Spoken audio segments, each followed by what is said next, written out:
విమర్శ చేయకుండా నిర్మాణాత్మకమైన సూచనలు చేయకుండా కేవలం రాజకీయ పబ్బం కొరకు దివాలాకోరు రాజకీయాల కొరకు మీరు చేస్తున్న ప్రయత్నాన్ని ప్రజలు మేము తీవ్రంగా ఖండిస్తున్నాం.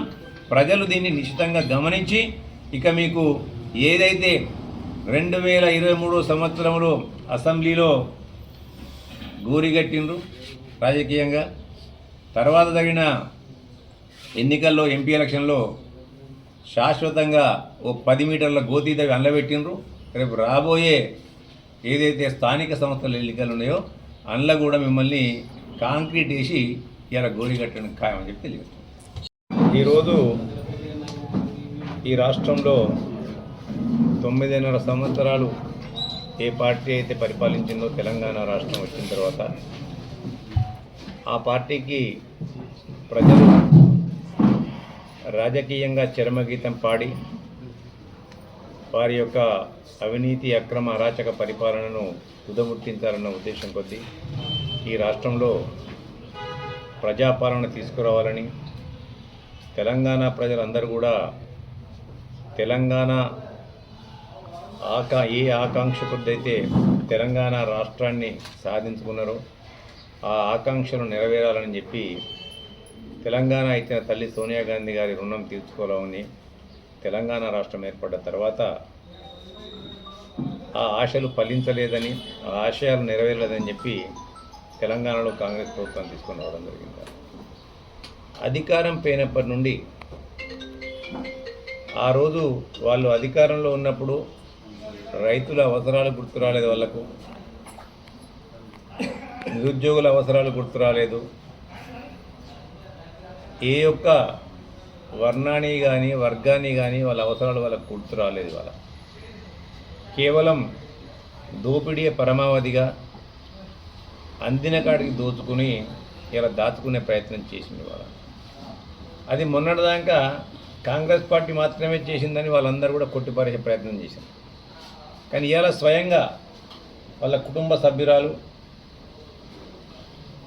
వారి సోదరి, కేటీఆర్ గారి సోదరి, కేసీఆర్ గారి తనయురాలైన కవిత గారే స్వయంగా చెప్పింది వాళ్ళ, మా కుటుంబమే అవినీతికి ఆలవాలంగా మారింది, అధికారాల పంచోట్ల దగ్గర మాకు పొత్తు కుదరట్లేదు, ఇవాళ మా నాన్ననే కేవలం కొడుక్కే అధికారం ఇవ్వాలి, కొడుకే దోచుకోవాలన్న చందంగా మా నాన్నగారు ప్రయత్నం చేసిండ్రు. దాంతోపాటు వాళ్ళని వెనకేసుకొచ్చిండ్రు. అందిన కాడికి దోచుకునే ప్రయత్నంలో ఇవాళ హరీష్ రావు గారు తన వంతు ప్రయత్నం తను చేసిండు,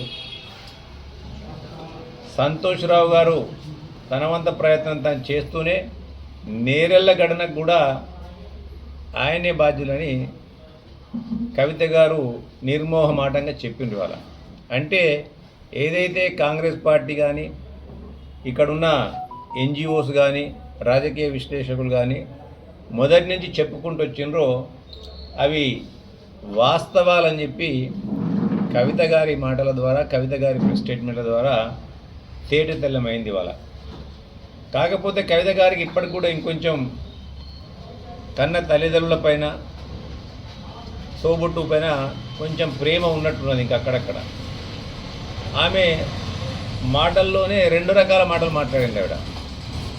అమెరికా నుంచి వచ్చినప్పుడు, మొదటిసారి అమెరికా వెళ్ళి వచ్చినప్పుడు కొన్ని దయ్యాలు ఉన్నాయి, ఆ దయ్యాల వల్లనే మా ఉత్తరాలు బయటపడ్డాయి, ఆ దయ్యాల వల్లనే బీఆర్ఎస్ పార్టీకి కానీ కేసీఆర్ గారికి కానీ ఇలా ఇటువంటి అపవాదం వస్తుంది అని అన్నది. కానీ అప్పుడు ఆ మాటలన్నీ కూడా స్వయాన తన తోబుట్టు కేటీఆర్ పైనే పెట్టినట్టు పెట్టింది ఆవిడ. కానీ ఆ పిల్ల దయ్యం ఏదో, కొరువి దయ్యం ఏదో, తల్లి దయ్యం ఏదో, తండ్రి దయ్యం ఏదో చెప్పలేవే. మళ్ళీ ఒకసారి అమెరికా వచ్చే వరకల్లా ఆమె నౌకర్లను ఉడిపోయినాయి. ఆమె తెలంగాణ జాగృతి పైన ఉన్న నౌకర్లు మాడిపోయినాయి. కానీ ఈ మధ్యలో ఏం జరిగిందో ఏమో, మళ్ళీ తుపాకులన్నీ కూడా వాళ్ళ బావ మీదకి ఎక్కుపెట్టి హరీష్ రావే కారకులు దీనికి, ఇలా అన్న జాగ్రత్త, నాయన పైలం, అమ్మ పైలం, నేను పోతున్నా, ఇవన్నీ ఉన్నాయని చెప్పింది ఆమె. కానీ మళ్ళీ అన్న వెనకేసుకొచ్చింది ఇక్కడ. ఎందుకైనా ఎప్పటికైనా మళ్ళీ నేను తిరిగి మీ గూటికే వస్తా.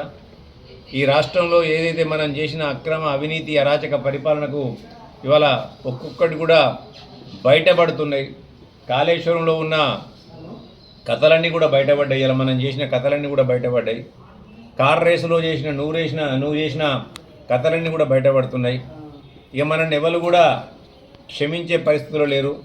ప్రజలకు మన దొంగతనాలని తెలిసిపోయినాయి. ఇవాళ కేంద్ర ప్రభుత్వంలో ఉన్న సంస్థలు కానివ్వండి, రాష్ట్ర ప్రభుత్వంలో ఉన్న సంస్థలు కానివ్వండి, ఇవన్నీ కూడా నిగ్గుదేల్చినాయి. మన ముఖాలు ఎక్కడ దాచుకోవాలో ఒక అర్థం కాదనకుండా చెప్పి ఇలా మళ్ళీ డైవర్షన్ పాలిటిక్స్ తెరలేపింది వాళ్ళు. అది బీఆర్ఎస్ పార్టీ యొక్క అంతర్లీనంగా ఉన్న ఒక వ్యూహం కావచ్చు. ఇవాళ కవిత స్వయంగా, ఎందుకంటే ఆల్రెడీ కళ్ళు అమ్మి ఢిల్లీ దాకా లిక్కర్ రానిగా పేరుంది తను ఇవాళ ఉన్నది కాబట్టి ఇవాళ మళ్ళీ వాళ్ళు మా అన్న నాయన ఎక్కడ జైలుకు పోతారో, మళ్ళీ వాళ్ళు పోతే నేనంటే పోయించినా కానీ నన్ను తీసుకురావడానికి మా వాళ్ళు బీజేపీ కాళ్ళు మొక్కని కాడ మొక్కిండ్రు.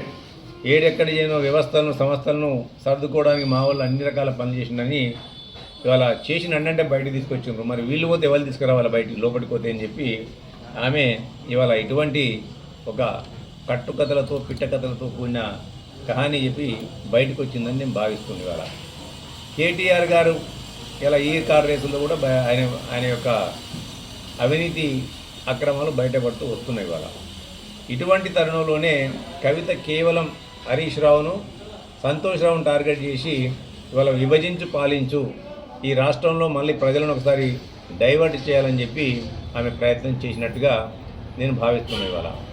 ఇవాళ అట్లనే దాంతోపాటు కేటీఆర్ గారు కానీ వీళ్ళందరూ కూడా ఏం చేస్తారంటే హరీష్ రావు గారు కానీ యూరియా మీద మాట్లాడుతాను. వీళ్ళందరూ ఈ సన్యాసులకు తెలుసుకోవాల్సింది ఏంటంటే తెలియక కాదు, తెలుసుకోవాల్సి కాదు. ఇవాళ 9.5 సంవత్సరాలు పరిపాలన కొనసాగించారు.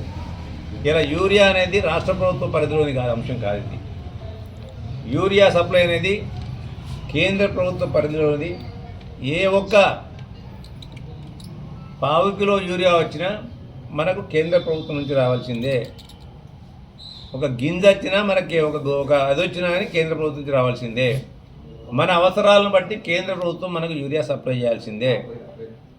మనకు కావాల్సిన అవసరాలను మనం ముందస్తుగానే మనకు తెలియజేయడం జరిగింది ఇవాళ. కానీ ఇప్పటికి కూడా ఇవాళ బీజేపీ పాలిత ప్రాంతాల్లో లేదు యూరియా కొరత ఎక్కడ. కానీ కేవలం తెలంగాణ పైనే సీత కన్నేసింది. ఎందుకంటే తెలంగాణలో ఉన్న కాంగ్రెస్ ప్రభుత్వాన్ని, ప్రజా పరిపాలనను దేశంలో ఎక్కడ లేని విధంగా తెలంగాణలోని ప్రజాప్రభుత్వం యనమల రేవంత్ రెడ్డి గారి ఆధ్వర్యంలో దేశానికి ఒక దిక్చూచిగా మారుతుంది. ఎందులో కానీ ఒక ట్రెండ్ సెట్టర్గా ఉంది వాళ్ళది. ఆ ట్రెండ్ సెట్టర్ అయితే కాంగ్రెస్ పార్టీ చేస్తుందో, రేవంత్ రెడ్డి గారు చేస్తుండ్రో దాన్ని చూసి ఇక్కడ బీఆర్ఎస్ పార్టీ కానీ దేశంలో ఉన్న అధికారంలో ఉన్న బీజేపీ పార్టీ కానీ తట్టుకోలేకుండా పోయింది. వాళ్ళ ఎవరు ఊహించి ఉండరు.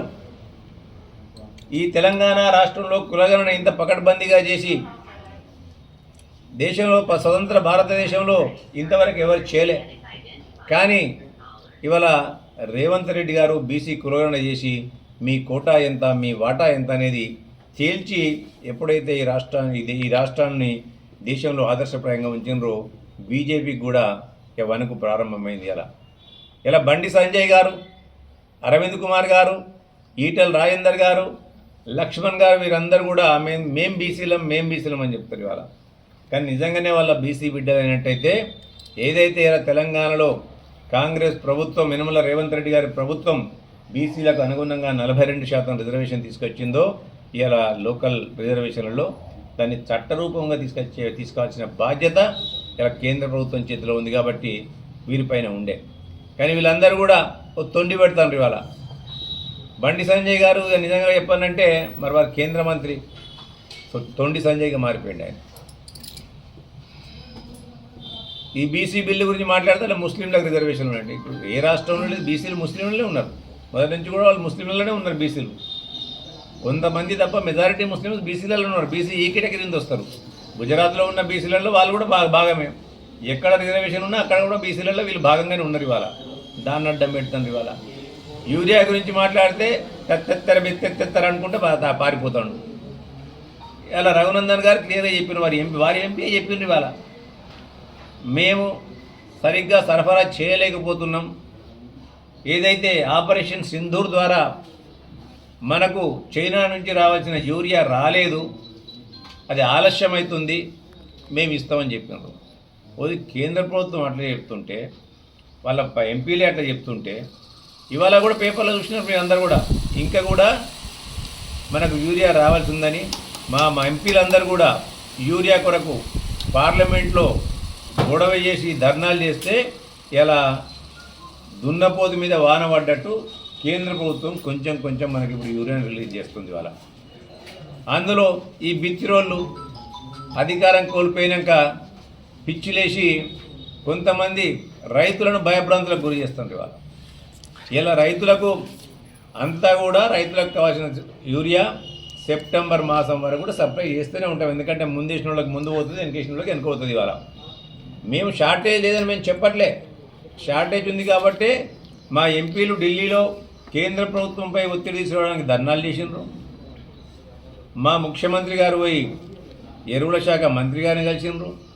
మా వ్యవసాయ శాఖ మంత్రి గారు పోయి ఢిల్లీలో ఉన్న పెద్దల్ని కలిసినారు. ఎప్పటికప్పుడు ఇండెంట్స్ పెడుతూనే ఉన్నాం. మేము ఇవాళ మేము సరఫరా సాఫీగా జరుగుతుందని మేము చెప్పట్లేదు, ఉన్నంతలో దాన్ని కూడా సర్దుబాటు చేసే ప్రయత్నం చేస్తున్నాం.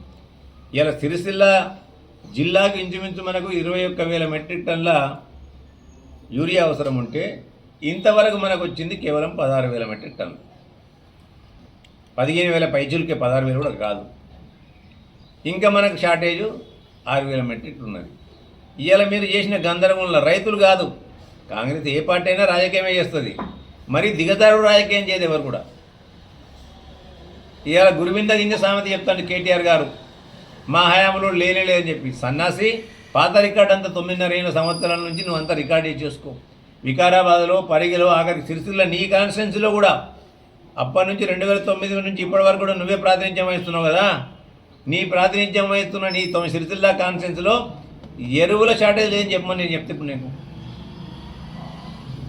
అప్పుడు కేంద్రం సమృద్ధిగా సప్లై చేసింది. ఎందుకంటే వాళ్ళతో దోస్తాను మీకు ఉంది కాబట్టి, మీరు బీజేపీలో అంతర్భాగం కాబట్టి, చీకటి మిత్రులు కాబట్టి చేసినప్పటికి కూడా అప్పుడు మీ హయాంలో ఇవాళ యూరియా షార్టేజ్ ఉన్నదనేది వాస్తవం. ఇవాళ దానికి తోడు మీ కార్యకర్తలనే ఇవాళ మంది అందులోకి పంపించి గొడవలు చేస్తూ ఉన్నావు. రైతులకు తెలియదా? రైతులంత అమాయకులా? నీ ఆటలేని సాగే అటువంటి విషయంలో. ఏది ఏమైనప్పటికీ కూడా యూరియా విషయంలో కేంద్ర ప్రభుత్వం సప్లై చేయాల్సినంత వాటా రాష్ట్రానికి రాలేదు అనేది వాస్తవం. వచ్చిన దాన్ని ప్రజలకు అందుబాటులోకి తీసుకొచ్చే ప్రయత్నం ఎప్పటికప్పుడు అహర్నిశలు మా రాష్ట్ర ప్రభుత్వ యంత్రాంగం కానివ్వండి, జిల్లాలో ఉన్న యంత్రాంగం కానివ్వండి, ప్రతి ఒక్కరు కూడా ఎంబడి ఉండి చూస్తుంది కూడా వాస్తవం. ఇవాళ నువ్వు ప్రజల్లో భయాందోళనల గురించి ఇవాళ ఏమంటారు చూడు, శవాల మీద పేలాలు ఎరుకునే రకంగా ఇవాళ నీవు రాజకీయ పబ్బం గడపడం కొరకు ప్రజలను భయభ్రాంతులు చేయడం అనేది నీ యొక్క రాజకీయ అవివేకానికి నిరసనమని చెప్పక తప్పదు. అధికారం కోల్పోయి పిచ్చిలేసి మతి భ్రమించి నీ యొక్క అవినీతి అక్రమాలు ఎక్కడ బయటపడతాయో, Kaleshwaram PC Ghosh commission report కానివ్వండి, ఇలా ఏసీబీ రిపోర్టు ఈ కార్ రేసింగ్లో కానివ్వండి, రేపు గొర్రెల స్కామ్లో కానివ్వండి, మిషన్ భగీరథ కానివ్వండి, ఫోన్ ట్యాపింగ్ విషయంలో కానివ్వండి, ఇవన్నీ కూడా ఒక్కొక్కటి బయటపడే తరుణం ఆసన్నమైనప్పుడు ఇవాళ కేవలం డైవర్ట్ పాలిటిక్స్ చేయడానికి మాత్రమే నువ్వు చేసిన ఒక కుప్పిగంతులు తప్ప ఇవి ఇంకోటి కాదని చెప్పి తెలియజేస్తూ, ఇటువంటి చిల్లర రాజకీయాలు మానుకొని ఒక ప్రతిపక్ష నాయకుని హోదా ప్రశ్నించి నిజంగా కూడా నీవు మంచి సద్విమర్శలు చేస్తే స్వీకరించి ప్రజలకు అందుబాటులో రావడానికి మేము సిద్ధంగా ఉన్నాం. ఎల్పీ లీడర్ అసలు అసెంబ్లీకి వచ్చిన పాపాన పోలేదు. అసెంబ్లీకి రాకుండా, సమస్తలమైన సావధానంగా చర్చకు రాకుండా ఇలా సమస్యలను